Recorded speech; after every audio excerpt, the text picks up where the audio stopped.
I understand the fact of the smartphone, but don't actually deprive yourself the power and the beauty of ink and paper, right? Because yes, your phone is a smartphone and it is for mobility. But whatever you do for reference purposes, never do that at the expense of your ink and a paper. Ink your thought. Now, one of the things, welcome to another episode of Life Unscripted. Of course, like I promised you in this episode, I'm going to share with you the thought shocking lessons March revealed to me, right? And in Life Unscripted, I show you how you can be able to become a student for life over school system, over academic session for optimum and sustainable success. If it is your first time on my channel, hit that subscribe button as well as the notification bell to get a notification when the next content drops. And if it's your first time on Facebook, go ahead, click on that follow button because that is one of the best decisions you're going to make in your life this year and beyond. And I'm going to share with you why in this series. Now, the third thing I realized, and is backed up by the word of God, is that when we fail to obey the laws, the rules, the principles, and the disciplines of wealth, the reward is poverty and shame. Because I've been over time paying attention to why a lot of people are poor, even when we are making money. And already I told you that my concept of poverty is it's not about someone who doesn't have cash. It's about someone who exhibits the inability to move from a realm of ignorance to abundance, which means there are a lot of people who are so unteachable. There are a lot of people who do not have the habit of study. There are people who don't have the discipline of learning and following process. That's why a lot of people are poor. But now I have come to understand, backed up by words in proverb, right?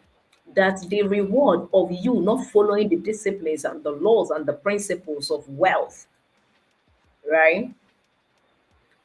The reward is poverty and shame. It was stamped also in your Bible. So I'm also calling on Christians concerning this. We have to really pay. I think it's in Proverbs chapter 12, verse 18 or thereabout, right? So you have to actually pay attention to what is causing the poverty. Many people make money. Truthfully, we think that money is the problem, but check your bank account. You will see that one way or the other, money is coming in. But what are you doing with it that makes you always want to seek it? Because I've come to understand that why we always seek for money is because we don't have it. The people who have this money do not look for money, yet money comes to them. What are they doing differently that is actually that we need to learn, right? Which is where I always say that it takes your skill to make you wealthy, but it takes your character to sustain that wealth. So, one of the things that this particular thing taught me is for me to pay attention to the orthography of specific people that are sustaining the wealth that they already have. And so the revelation this thing has brought me is it is in their habit, it is in their character, it is not, it is in their mentality. And so when I found out the level of mentality they operate with, I reduced my percentage in physical activity. Some of them don't even have legs. Some of them have physical health issues, but it did not stop them from actually making success. And so it's one of the things I know you should learn. And another thing that is missing out, that is a habit I've been applying on, but I didn't know the importance until I started studying those autobiographies, is the power of documenting your process. I'm telling you, so many people struggle to write a book. They struggle to to build up a course because they are not documenting their process. And my mentor will always say that a result you cannot replicate, the first one is a mistake. That's why people can stumble on cash, but you cannot stumble on wealth because there is a process. So I took my documentation very seriously in such a way that I separate them different for journal. There is a journal for my particular community. There is a journal for my personal self. I'm going to be showing you This is for my community. See the Confidence Global Champions. There is a journal for a particular company that I'm learning how to build process from a wealthy man. I have another particular journal for my personal self, including my marriage, my mentality, and how my improvement is going. I have another jotter or another journal to be able to document my ideas for from a particular wealthy community I am learning from. And I also have separately where I write my schedule for every single day. So when I look at that, I know how my day is going. As a matter of fact, even this particular one is a particular journal where I document the attributes and the books I'm learning, what I've learned for the day, and every single thing. See, I don't joke with how many books have you seen me carry out here. I'm about to show you those books right now. I'm telling you, it's not a joke. No matter, I have my laptop here, I have my two smartphones here, but I do not want to do that at the expense of my book and my pen. Why? There was a time I lost my WhatsApp chat and I lost powerful conversations. But because I document the people who are my clients, I know how to continue that conversation. And it's crazy how people see that where you drop that conversation, they were able to carry on. I'm just giving you extra jar. Why my parents was not able to tell me why is it that the first Ada from an Igbo tribe doesn't need to marry from outside the tribe was because those particular customs and traditions, this is an addition for you. Those particular customs and tradition that you're obeying, there is no reason for it. Sometimes it was the cultures that was beneficiary for those at that particular industrial age. In the information age is no longer working. We are now working based on purpose beyond our economic value. And so now what is really working? How do we bring those attributes to be able to synchronize to the information age, of which we are living very soon?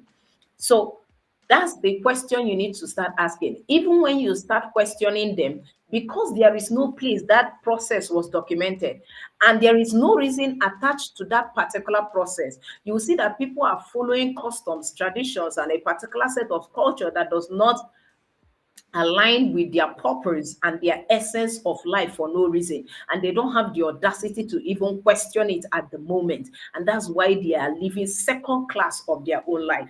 I want you to know, if you want to replicate results, right, and if you want to stand, because that is one of the things I learned from one of the wealthy men, their autobiographies. I learned that why they are the way they are is because they believe strongly that whatever habit and whatever thing they do, when they document their process, they can be able to replicate that result. And that is what gives them the audacity to carry a mic, to actually speak to the world and let them know that they can. Why?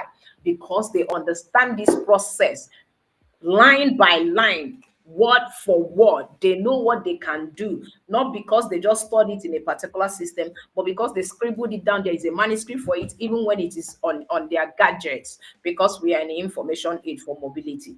So I want you to maintain what a call from this particular lesson is for us to bring back the habit of study. Most of our parents, they went to school, they succeeded while getting a job. That's fine, but you will see them on their own. They don't read, they don't even have a library, right? Even those library was because of the primary school where they want to keep those books that they have used, they don't want to throw away. But you will never see them read. Why? It is not just because they do not pass their exam, it is because they don't have the habit of study and the discipline, and the discipline to keep doing it, because their reasons for actually reading was to pass exam. Now things have changed. You need to be able to document your process, your experience, because even your experience can be a healing power to the world. So when you document them, it can be a manuscript for a powerful book that is going to change the world. I hope this makes a lot of sense to you. Don't forget, we're helping you to connect the dots, even if you have the fear and doubt, through the basic networking secrets. And don't forget that this Ramadan season is an opportunity for you to take this particular confidence pack and be in the support group whereby you will keep asking questions progressively in that close place and learn the timeless building blocks of relationship deal with the fear of shyness to be able to connect and interact with people for who they are, not for what you want to sell. So this is the time for you to position yourself and follow through the law of the process, because networking skills and sales skills are the skills that every successful people have mastered, and it's something that you want to take very seriously at this season of your life. I welcome you to the month of April. And April, coming from a Latin word, a period, means to open. That's a season whereby there is growth and renewal, where things spring out, right? Yeah, as an agriculturist, that's when the first corn is very, very sweet. So you want to be able to spring out and be open to be able to follow due process. The year has just begun. It is time for multiplication, and you actually need those skills to be able to scale. Let me type DNS in the comment section, and we are going to take that from there. I hope you learned a bunch from this series, and I can't wait to be able to help you while I address whatever question you have. Keep them in the comment section. Write an email to me at linda@gmail.com. Write an email to me. Send me a message on WhatsApp. Hit the link on my bio on Facebook, or click the link at the description of my channel. Let me know your questions. Let me know your concerns, and I'm going to address each and every one of them as we make progress this particular month. I welcome you into April, and I pray that you are going to embrace and be a partaker, as well as have an experience of what it means to grow and be renewed. Till then, I'm going to see you in the next series. Bye for now.